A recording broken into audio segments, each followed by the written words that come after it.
All right. Congratulations to Will Power, win number 3 at the Chevrolet Detroit Grand Prix, presented by Lear, now ties with Scott Dixon and Elio Castroneves for most wins on the island, wrapping up the island era as we head to the streets of Detroit next year. Obviously, first win of the season, 41st career win, 5th all-time, now one behind Michael Andretti for 4th all-time. 6 different winner this year. You also take over the points lead as well. You're 3 up on Marcus Ericsson. All right, congratulations, A. How did you do all that on Reds at the end? How difficult was that? And maybe how satisfying at the end of the day? Yeah, it's obviously very satisfying. Redemption from last year. And the last stint was it was good because it had such a gap. So on the outlap, it was really nice. You didn't get any of that cold. You can do a bit of damage on the cold tires. So was really cognizant of not slipping the tire too much. And then just got in a rhythm and drove it really straight, really straight, which you can be very quick that way. You turn in, just a certain way you can drive when tires are like that. And the fact that the track had rubbered so much looked after them. So it wasn't, they never dropped, and I was like, oh my God, but I just looked after them just in case there was a battle at the end. So if I had to go hard at the end, I think I could have. Getting Chevrolet's 100th win too in their backyard. I know it was a big story coming in for a lot of the Chevy teams to get that done. How proud of you are this, to get number 100 for these guys? Yeah, great. I think I've got 26 of those 100. That's right. So, that's what they said, which is, very cool to have a partner like Chevy. I've been with them since 2012, and we've certainly had a lot of fun together. Won a championship, won an Indy 500, and a ride in the game this year again. And I can't thank them enough. They worked really hard. Certainly improved over last year. We got better drivability, just a better engine all around. So really proud to get the 100th. Could have another championship when it's all said and done too for him. Yeah, that would be amazing. That's a goal. Questions in person and on Zoom. We'll begin with in-person questions. Let's start over here with Columbus's Timmy May. Will, facetiously, do y'all's mirrors have objects maybe closer than they appear on them? And how close did Alexander Rossi look there on that last lap especially? That was the first glimpse I got, I think. I have it on my dash where I can see the time behind and in front. And I was getting updated at every lap. So we held the same gap for a while, but then when I got stuck behind Harvey, I just kind of managed that gap. Yeah, it's the lap cars in IndyCar is a real deal, and it's a problem. Jimmy Johnson doesn't go, when you follow him, he's amazing. It's as fast as you ever see him go is when you're coming to try to get past him. I'm not joking. He actually drives really well then. Gotcha. And one other thing for you, you touched on this after on television, but were you in that zone again today that just felt, what is that like? Explain that to folks, what it's like to kind of be in that zone where everything's clicking, but also your mind's clicking, It's hard to get to that place. I used to be there a lot often when I was younger. It's just one of those zones where everything's clicking so well, you're 100% in the middle. It's that flow state. And you can't make a mistake. You don't make a mistake. Everything it's just so much space there to play with it. You could say manipulate it, play with it. It's just so hard to explain. But that's, I would get in that state for qualifying often, pump out some pretty ridiculous laps. But that was today. That was a race for me, very in a really good spot. Let's go Ben, Nathan, then Bruce, Nathan, then Ben. Go ahead, Bruce. Were you surprised today there were no cautions? Yes, I was surprised, but then we have races like that. It's just such a good field. There's no bad drivers. There's no drivers that shouldn't be there. They're all good, and it doesn't surprise me that it was a mistake-free race. It's, as you've seen, it's what is it, 7 races, 6 different winners. I mean, that's just the norm for IndyCar now. The Fast Six is different group every time, different pole sitter. There's no series like this in the world.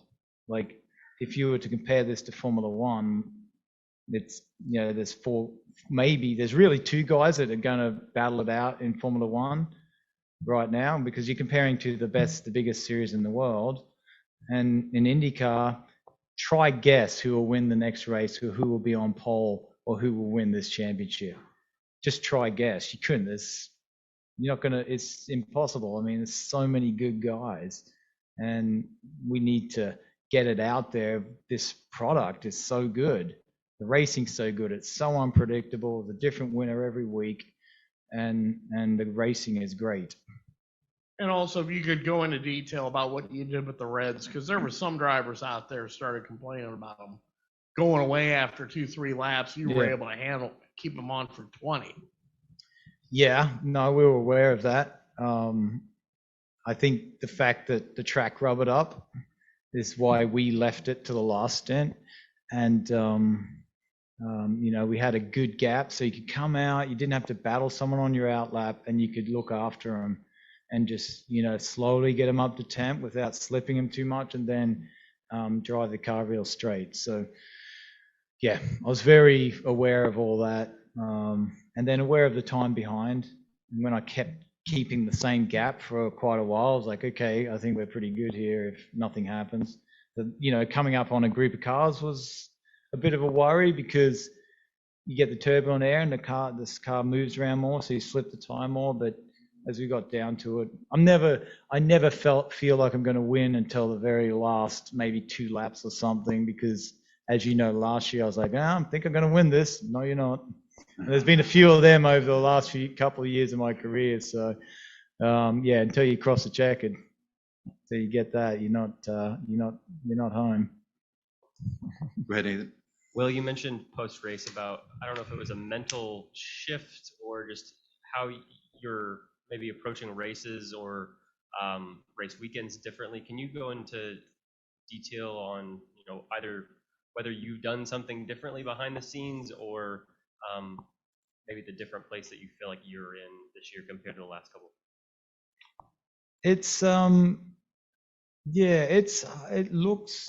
Yes, I am definitely, as far as in the race goes, I'm certainly perfected that sort of mental place you need to be in, decision making and such. But that was there last year. It's just that I had a lot of unfortunate things happen last year that really put me out of contention in some big races. In some races where I was, top 3 for sure. So it wasn't obvious. It looks like a big change, but it's not a big change.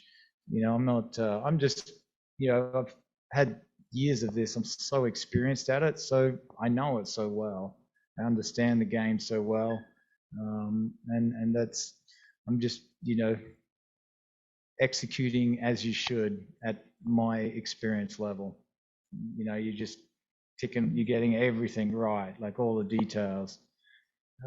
Obviously qualifying, it's a bit disappointed with that, but I never qualify well here.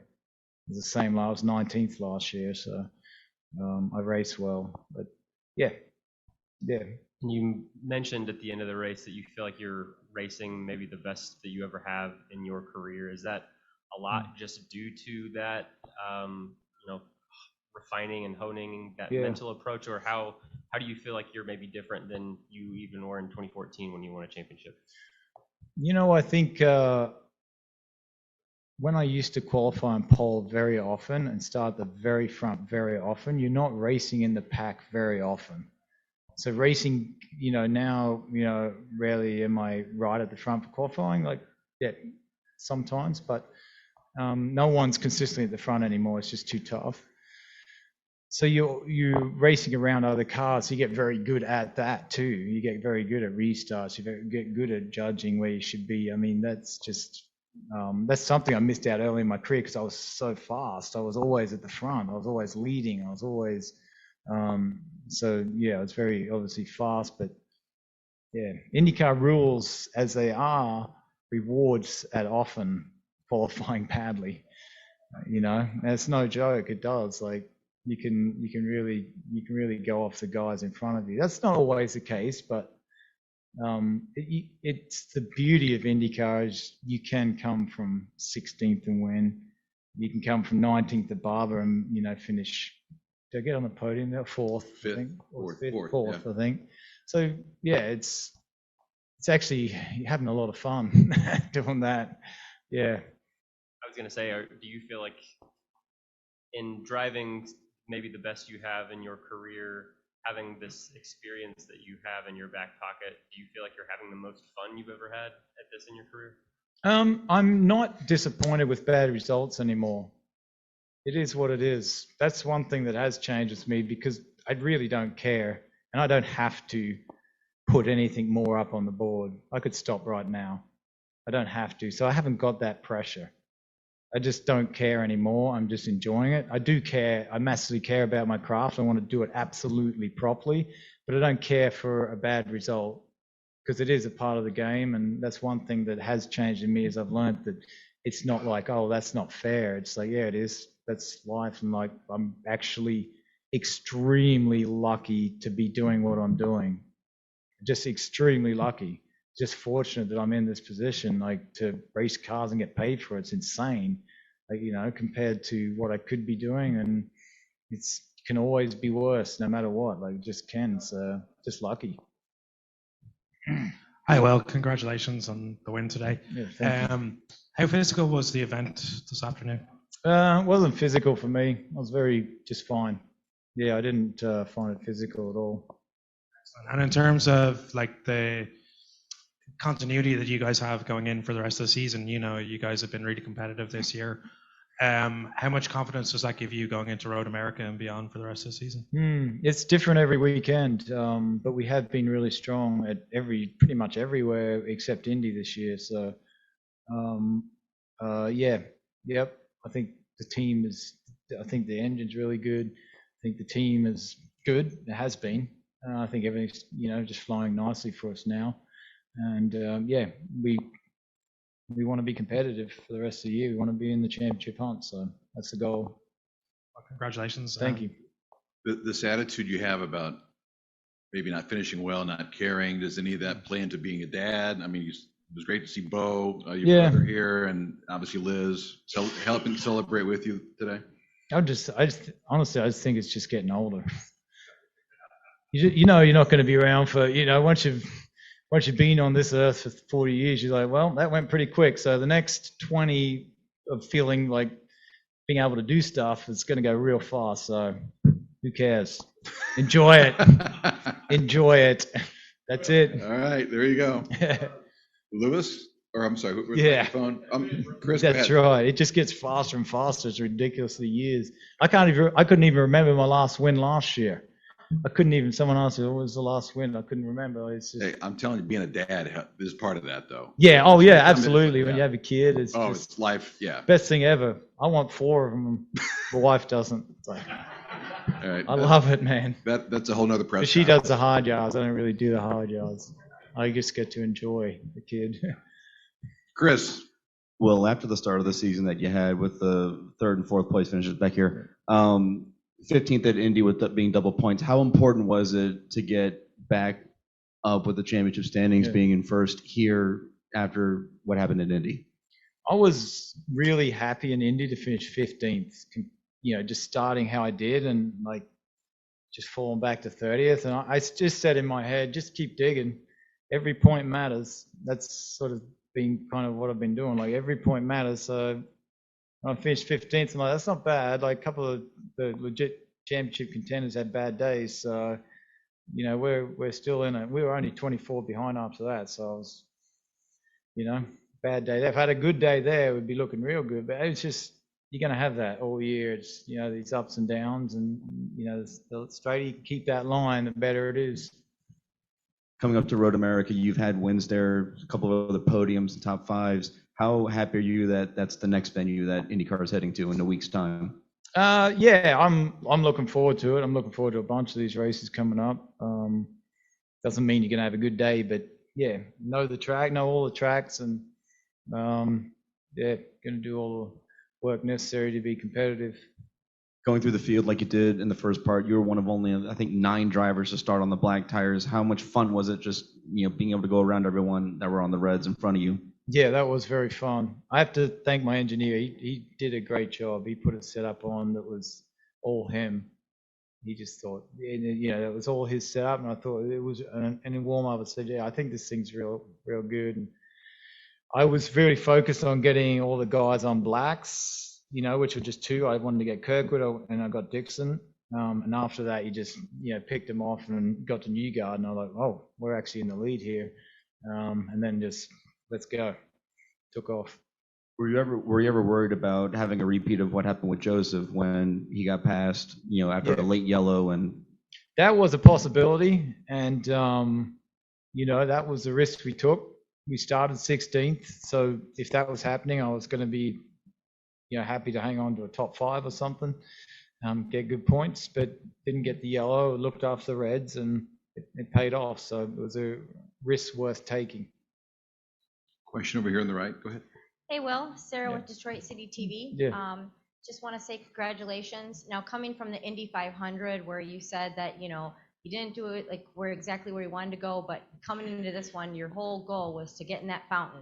We actually got live streamed it. So how did it feel to finally be able to go in that fountain this time? Getting in the fountain was really rewarding. I can't believe it actually happened. Because I knew it was the last race. What are the chances? Like I lost the chance last year, and I thought the chance of it happening again is pretty slim, especially after qualifying. But just you can never give up. Never Did you hear give us up. rooting for you out there? We were cheering for you. Yeah, I tell you. We were shouting, Yeah, take yeah. a swim, take a swim. That was you guys? all of us, yeah. Well, I took a swim. Thank you. Thank you. Thank you so Thank much. you. Like there was going to be any doubt he wasn't. Okay, that's, yeah. Any other questions? Go ahead, one more. They're in the middle. Then we'll go to Lewis, and we'll take a couple off of Zoom. Will, first, congratulations. And after all the shenanigans, we'll call them, last year, did you go into this year at the start of the season kind of having this race a little more important than some others on the calendar? It was a race on my mind. There's no question, because I wanted to get that one. Yep. Not that you were able to do any more work for this race because it was so close after 500 and you're exhausted, so you get to do the simulator. But yeah, it's funny how things work out, and that's why you don't sweat it on the bad days, because they do come back, and you just relax and let it come to you. It feels like it's the way life rolls. It's never meant to be perfect. Never is perfect. It just isn't. It just is not built for humans to have perfection. How soon after the race last year were you starting to think about this race this year? I don't. I think in the off season I'll like flag a race in my head to go. I want to win that race. Yeah, and often it happens. It's crazy, but it does. And I know it's just planting that seed in your subconscious, and it just unfolds as it should.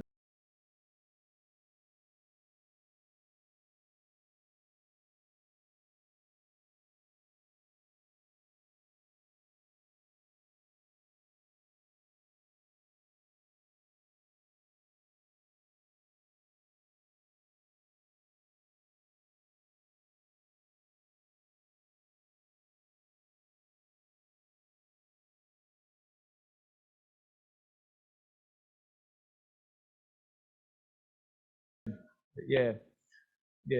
I can't remember if I was thinking of this one in the off season, but maybe. Microphone up front here, Lewis, and then we'll take a couple off Zoom. So those of you on Zoom, stand by.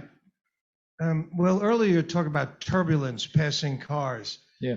I'm afraid to ask a leading question. Am I crazy to ask you being held up by Jack Harvey? Did that kind of keep? Yeah, that was did hurting. that help? Yeah, that was hurting the car, and I was aware of that, so I thought he ain't going to give me any help.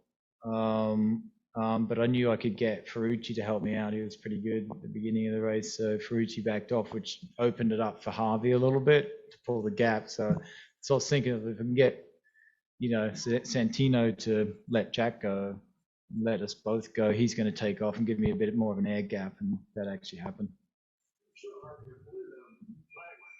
Sorry, mate. The blue flag means 0 in this series. It's ridiculous they even put it out. And we've been pushing. All the drivers have been pushing. Should mean something. At least with 25% of the race to go, it should mean something. Will, you mentioned you feel like you were in a similar mental place last year and this year as well. When you think back over these last couple of years, is there a specific time in these, in the recent future or recent past where you feel like you have changed your approach to racing in any way? Is there something you can flag or? If you go back and look at, let's say, the last 2 years, you will find that there are some pretty ridiculous things that have happened that were out of my control. And I can't really understand, I don't know why they happen. Is it an attitude? Is it a vibe you give off? Is that some of the mistakes that we've made, like in pits or, things that have gone wrong? I don't know, but you get more relaxed as you get older. But there's not a massive shift mentally. There is. I mean, yes, certainly this year is. Let's just leave it at that. I'll tell you after I retire. I don't give much away. And I know you signed a new 2-year deal that started this year. You mentioned not knowing how much longer you're going to be doing this. Is there, any sort of freedom when you enter a contract, not knowing, knowing this might be the, potentially last couple of years you're doing this? Is there, when you're late in your career, just any sort of freedom or joy that you're getting, maybe not having the pressure that you did early in your career? I'd say there's freedom in not caring, not having to add to anything you've done. That's the feeling I have. I could stop now and be satisfied with what I've done. And anything else you add on to that's a bonus. I mean, there is some freedom. You don't have that pressure of I'm only 2 years into my career and I have to try and make a living out of it. You know what I mean? Certainly it doesn't matter. I could stop now and it'd be okay. But I'm still performing at a really high level, probably better than I ever have. And so just enjoying that and, trying to extract the most out of it is the enjoying part of it. We have time for 2 off of Zoom. Let's go to Rodrigo Churros from Autos and Carreras. Go ahead, Rodrigo. It's Rico. Oh, my bad, Rico. Sorry. I'm Rodrigo. Go ahead. Okay, thank you, and congratulations, Will. Like you said, this is a good redemption. I would like to go on a bit on an insight on the strategy that you did today, because at the beginning, the blacks, as everybody expected, seemed to work better. So I would like to know what were the rationales behind you leaving the reds for the last stint. Was it planned ahead of the race, or was it decided as on the fly? It was talked about before the race, but it was decided on the fly because the further we went, the more rubber went down and the more chance that the reds would last. That was the thinking behind that. That was the reason. The later you did it, the better chance you were going to have to holding on to them. Okay, and last, it was a green flag race, but we have McLaughlin spin and taking a lot of time coming back to the race. How was it from your side? There was any fears of a yellow flag coming? There was definitely fear of a yellow at the end because that would have been really tough. And that it didn't happen. So I was pretty surprised to have a full green race here. Okay, thank you, Will. Thank you. Thanks, Rick. It was good to see you in Indy last week. Let's go to Rodrigo to wrap things up. Go ahead, sir. Thanks. First of all, hello to everyone and congratulations, Will. How good does it feel winning Detroit this year, knowing what happened to you last year? And of all those trucks we have ahead on the championship, which is the track you feel like most excited to race, and which of them you feel it's going to help you for fighting the championship this year? Yeah, I was really excited to obviously win this race after last year. Had my eye on it for quite a while. And the tracks coming up, they're all good. I mean, they're all, it's so hard to know where you'll be strong or where you'll be weak, because the series is so tough now. Like, everyone's so good. It's very mixed up week after week. So you just got to try be consistent. I don't see any tracks, where, well, I would say Indy Road Course, are usually pretty good. It can be hit or miss sometimes, but yeah, all tracks, looking forward to all the tracks coming up. They're all, I think I have won at most of them, but some I've won a long time ago. Thanks, Will. Thank you. Thanks, Rodrigo. And one other question for you. The People Ready Force for Good Challenge, $10,000 split today amongst you and the team, and then your favorite charity, which I believe is Speedway Children's Charities. Is that correct? Yes. It was Speedway. It should be Charlotte. In Charlotte, yeah. Yes, yeah. that's right. So maybe tell us a little bit about that, if you don't mind. The charity, yes. The charity, yeah. Yes. Why I picked that charity? Yes, yeah, exactly. I really have a lot of empathy for kids, after I had my own kid, and so I want to help them in any way I possibly can. So that's why I chose that charity. And the name again is, in case I butchered it? Yeah, I actually, the Speedway Children's Charity. That's it. I believe so. That's yeah. I just said pick a in charity. Charlotte, correct. I told them to get a charity that was for kids. That's awesome. And they told me that there's one. Yeah, there was a Speedway charity. I don't know the exact name. Yep. Yeah. You would know. Yeah, You're in yes, Charlotte. Perfect. Yes. Great gesture. We'll break for now. You've got some other duties under some other interviews, but congratulations, Okay. Will. Yeah. Third win here on the streets of Belle Isle, and Pretty we'll see good. everyone at Road America in a week. Thanks, everybody.